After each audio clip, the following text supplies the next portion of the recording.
दोस्तों, क्या आपने कभी सोचा है कि आज से लाखों साल पहले हमारी धरती कैसी दिखती थी? उस समय यहाँ ऐसे ऐसे जानवर रहते थे जो बेहद विशाल और खतरनाक थे। आज इस वीडियो में हम आपको ऐसे ही 10 विलुप्त जानवरों के बारे में बताएंगे जिनके अवशेषों ने वैज्ञानिकों को हैरान कर दिया है।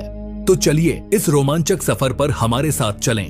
वीडियो शुरू करने से पहले चैनल को सब्सक्राइब जरूर करें। ये मुफ्त है और इससे हमें नए वीडियो बनाने में बहुत मदद मिलती है। पहला है गिगांटोपिथेकस। क्या आपने कभी सोचा है कि हॉलीवुड फिल्मों में दिखाए जाने वाले विशालकाय बंदर सच में होते थे?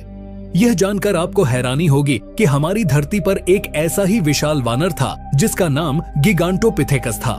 यह कोई काल्पनिक जीव नहीं बल्कि एक असली प्रजाति थी जो लाखों साल पहले पृथ्वी पर मौजूद थी। गिगांटोपिथेकस एक विशाल वानर था जो आज से लगभग 90 लाख से 1 लाख साल पहले तक एशिया के जंगलों में रहता था। यह हमारे समय के सबसे बड़े वानर गोरिल्ला से भी कहीं ज्यादा विशाल था। वैज्ञानिकों के अनुमान के अनुसार इसकी ऊंचाई लगभग 10 फीट तक हो सकती थी और इसका वजन 900 किलोग्राम तक हो सकता था। आप कल्पना कर सकते हैं कि यह कितना विशाल और प्रभावशाली रहा होगा। यह विशाल जीव मुख्य रूप से शाकाहारी था। अपने विशालकाय शरीर के लिए यह पेड़ पौधों, फलों और बांस पर निर्भर रहता था। गिगांटोपिथेकस की विलुप्ति आज भी वैज्ञानिकों के लिए एक रहस्य बनी हुई है। कुछ वैज्ञानिकों का मानना है कि जलवायु परिवर्तन और भोजन की कमी इसकी विलुप्ति का कारण बनी। जैसे जैसे पृथ्वी की जलवायु बदली, इसके पसंदीदा भोजन स्रोत बांस और अन्य वनस्पतियां कम होती गईं, जिससे इस विशाल जीव को जीवित रहने में मुश्किल होने लगी। गिगांटोपिथेकस का इतिहास हमें यह याद दिलाता है कि हमारी पृथ्वी ने कई अद्भुत और विशालकाय जीवों को जन्म दिया है, जिनमें से कुछ तो हमारे ज्ञान के बाहर ही रह गए हैं। दूसरा है फोब्रोमाइज पैटरसोनी। क्या आप जानते हैं कि आज के सबसे बड़े चूहे भी एक समय के विशालकाय कृंतक के सामने बौने लगते थे? यह कोई कहानी नहीं बल्कि एक असली जानवर था जिसे फोब्रोमाइज पैटरसोनी के नाम से जाना जाता था। यह एक ऐसा कृंतक था जिसका आकार एक भैंस के बराबर था। यह अपनी प्रजाति में सबसे बड़ा ज्ञात सदस्य था और इसका इतिहास हमें बताता है कि धरती पर कैसे कैसे अद्भुत जीव हुए हैं। तीसरा है टाइटनोबोआ। क्या आपने कभी सोचा है कि अगर दुनिया का सबसे बड़ा सांप आज भी जिंदा होता तो वह कैसा होता? यह कोई कल्पना नहीं बल्कि एक हकीकत थी जिसका नाम टाइटनोबोआ था। यह धरती पर अब तक का सबसे बड़ा और सबसे भारी सांप था जो आज के एनाकोंडा और अजगर से कहीं ज्यादा विशाल और खतरनाक था। टाइटनोबोआ आज से लगभग 6 करोड़ साल पहले डायनासोर के विलुप्त होने के ठीक बाद के समय में पृथ्वी पर मौजूद था। यह मुख्य रूप से आज के कोलंबिया के गर्म और दलदली जंगलों में रहता था, जहां की जलवायु इसके विशाल शरीर को बनाए रखने के लिए एकदम सही थी। वैज्ञानिकों का अनुमान है कि इसकी लंबाई 40 फीट लगभग 12 मीटर तक हो सकती थी और इसका वजन 1135 किलोग्राम तक होता था। इसकी चौड़ाई एक छोटी कार के बराबर थी। यह अपने समय का सबसे बड़ा और सबसे शक्तिशाली शिकारी था। टाइटनोबोआ की विलुप्ति का मुख्य कारण पृथ्वी की जलवायु में आया बदलाव था। जैसे जैसे धरती का तापमान कम होता गया, यह विशालकाय सांप धीरे धीरे विलुप्त हो गया। इसका विशाल शरीर केवल बहुत ज्यादा गर्म और आर्द्र ह्यूमिड मौसम में ही जीवित रह सकता था।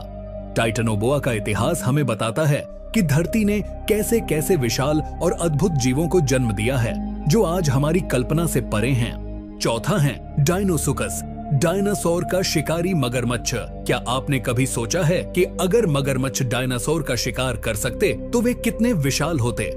यह कोई कल्पना नहीं बल्कि एक हकीकत थी जिसका नाम था डायनोसुकस।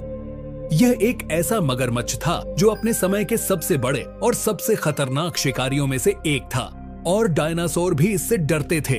डायनोसुकस, जिसका नाम का मतलब भयानक मगरमच्छ है, आज से लगभग 7.3 से 8 करोड़ साल पहले उत्तरी अमेरिका के मीठे पानी के स्रोतों जैसे नदियों और झीलों में राज करता था।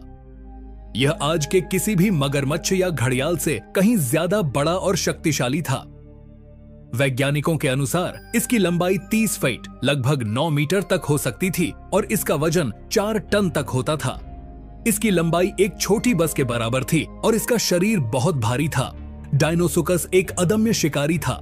इसके सबसे खास हथियार थे इसके विशाल और शक्तिशाली जबड़े, जिनकी पकड़ इतनी मजबूत थी कि यह किसी भी जानवर की हड्डियों को आसानी से तोड़ सकता था। यह पानी के अंदर छिप कर रहता था और जब कोई डायनासोर या अन्य बड़ा जानवर पानी पीने आता था तो यह अचानक हमला कर देता था। इसके शिकार में बड़े डायनासोर भी शामिल थे, जिनकी हड्डियों पर इसके दांतों के निशान मिले हैं। यह अपनी पकड़ से शिकार को तब तक पानी के अंदर खींचता था जब तक कि वह डूब न जाए। डायनोसुकस की विलुप्ति के बारे में माना जाता है कि इसका मुख्य कारण जलवायु परिवर्तन था। जैसे जैसे पृथ्वी की जलवायु बदली और इसके रहने की जगहें, नदियां और झीलें सूखने लगीं, इस विशाल शिकारी के लिए जीवित रहना मुश्किल हो गया। इसके अलावा भोजन की कमी भी इसकी विलुप्ति का एक कारण हो सकती है। डायनोसुकस का इतिहास हमें बताता है कि लाखों साल पहले पृथ्वी पर कैसे कैसे अद्भुत और शक्तिशाली जीव मौजूद थे। 5वां है मेगाथेरियम, विशालकाय जमीनी स्लॉथ। क्या आप जानते हैं कि आज के धीमे और छोटे स्लॉथ का एक विशालकाय पूर्वज था जो भैंस जितना बड़ा था? मेगाथेरियम, जिसे विशाल जमीनी स्लॉथ के रूप में भी जाना जाता है, एक अद्भुत जीव था जो लाखों साल पहले पृथ्वी पर रहता था। यह एक ऐसा जानवर था जिसकी ऊंचाई और वजन चौंकाने वाला था।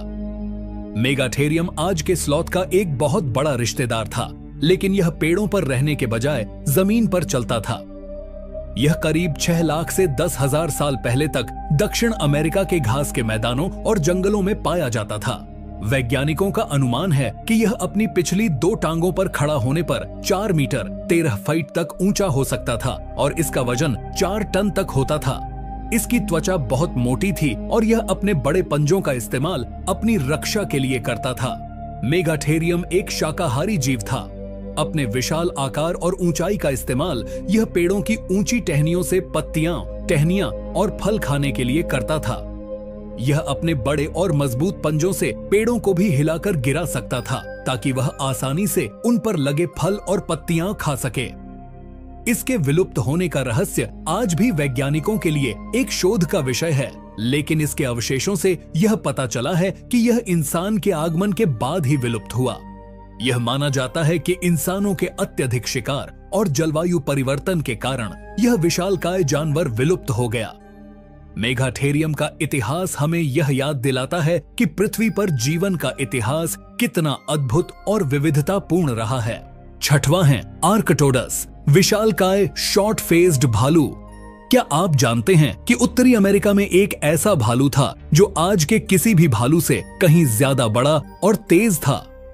इसे शॉर्ट फेस्ड बियर के नाम से भी जाना जाता है। आर्कटोडस एक ऐसा विशालकाय शिकारी था जिसने हिमयुग के दौरान उत्तरी अमेरिका के परिदृश्य पर राज्य किया। आर्कटोडस आज से लगभग 11,000 साल पहले हिमयुग के अंत तक उत्तरी अमेरिका के मैदानी इलाकों में पाया जाता था। यह अब तक ज्ञात सबसे बड़ा और सबसे शक्तिशाली मांसाहारी भालू था। जब यह अपनी पिछली 2 टांगों पर खड़ा होता था तो इसकी ऊंचाई करीब 12 फीट 3.6 मीटर तक पहुंच सकती थी। इसका वजन 900 किलोग्राम तक होता था, जो एक छोटी कार के बराबर है। इसका चेहरा छोटा और थूथन छोटा था, इसीलिए इसे शॉर्ट फेस्ड बियर कहते हैं। आर्कटोडस एक बेहद कुशल और तेज शिकारी था।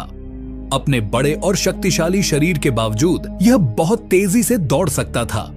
यह बड़े जानवरों जैसे माउंटेड घोड़े, ऊंट और जायंट स्लॉ का शिकार करता था। इसके दांत और जबड़े इतने मजबूत थे कि यह अपने शिकार की हड्डियों को भी आसानी से तोड़ सकता था। यह एक मांसाहारी शिकारी था और अपनी भूख को शांत करने के लिए बड़े बड़े जानवरों को मारकर खाता था। यह शार्क करीब 25 फीट लगभग 7.6 मीटर लंबी हो सकती थी, जो इसे अपने समय के सबसे बड़े समुद्री शिकारियों में से एक बनाती थी। इसका शरीर शार्क जैसा ही था, लेकिन इसके जबड़े की बनावट इसे अनोखा बनाती थी। पेंटेकोप्टेरस का जीवाश्म बहुत महत्वपूर्ण है क्योंकि यह सबसे पुराने झात यूराइप्टेरिड जीवाश्मों में से एक है। इसकी खोज ने वैज्ञानिकों को शुरुआती समुद्री जीवों के विकास और उनके पारिस्थितिकी तंत्र को समझने में मदद की है। पेंटेकोप्टेरस और अन्य समुद्री बिच्छुओं की विलुप्ति सिल्यूरियन काल के अंत या डेवोनियन काल की शुरुआत में हुई। इनकी विलुप्ति का कारण स्पष्ट नहीं है, लेकिन यह संभवतः जलवायु परिवर्तन, समुद्री स्तर में बदलाव और मछलियों जैसी नई और अधिक विकसित प्रजातियों के उदय के कारण हुआ होगा, जिन्होंने उनके साथ प्रतिस्पर्धा की। आज पेंटेकॉप्टर्स हमें यह याद दिलाता है कि पृथ्वी का इतिहास कितना विविध और आश्चर्यजनक रहा है और कैसे लाखों साल पहले ऐसे जीव मौजूद थे जिनकी हम आज कल्पना भी नहीं कर सकते।